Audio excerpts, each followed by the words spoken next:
এত মায়া এত ভালোবাসা কই থাকবে এগুলা? সবাই আমাকে দুনিয়া থেকে চলে গেলে অন্ধকার কবরে রেখে আসবে, কেউ থাকবে না সাথী। ওপরে বাস, চতুর্দিকে মাটি, অন্ধকার কবর আমাদেরকে রেখে চলে আসবে। আসসালামু আলাইকুম ওয়া রাহমাতুল্লাহ। FITV ফারুকুল আবারও চলে আসলাম আরেকটি নতুন ভিডিও নিয়ে। যে যেখান থেকে বসে এবং দাঁড়িয়ে আমার এই ভিডিওটা প্লে করছেন, আপনাদেরকে অসংখ্য অসংখ্য ধন্যবাদ।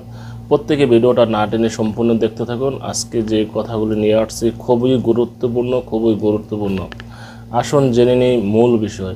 প্রিয় বন্ধুরা, দেখুন, আমরা এত কিছু করি দুনিয়াতে, এত খালি টাকা পয়সা ইনকাম, আমরা শুধু ব্যস্ত থাকি। অথচ দেখা গেছে আজান হচ্ছে, আমরা নামাজ পড়তে যাচ্ছি না, আমরা ভালো কাজটাই নিয়ে থাকি। আপনারা দেখুন প্রিয় বন্ধুরা, আমরা আজকের দিনটায় কতটুকু ফজর নামাজ পড়ে শুরু করে কতটুকু ভালো কাজ করলাম, কতটুকু খারাপ কাজ করলাম, সে দিকটা একটু বিবেচনা করছেন আপনি কি দুনিয়াতে থাকবেন? কেউ থাকতে পারছে? আপনার দাদার বাবা, বাবার বাবা, পরপুরুষ এবং আপনার আব্বা, আপনার চাচারা, আত্মীয় স্বজন কেউ থাকতে পারছে? তারা তো অন্ধকার কবরে চলে গেছে, তাই না? তা আমরা আসুন ভুল পথ থেকে, আমরা ভুল রাস্তা থেকে, সমালোচনা থেকে, আরেকজনের গীবত থেকে,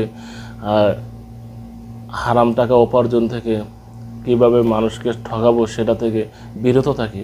আমরা সঠিক কাজে চলাফেরা করব, আমরা হালাল পথে টাকা উপার্জন করব। তা আজকে আর ভিডিওটার দিকে এত করছি না, অন্যদিন আরেকটা ভিডিও নিয়ে আসবো। তো আপনারা আমার সঙ্গে যারা এতক্ষণ ছিলেন, আপনাদেরকে অসংখ্য অসংখ্য ধন্যবাদ।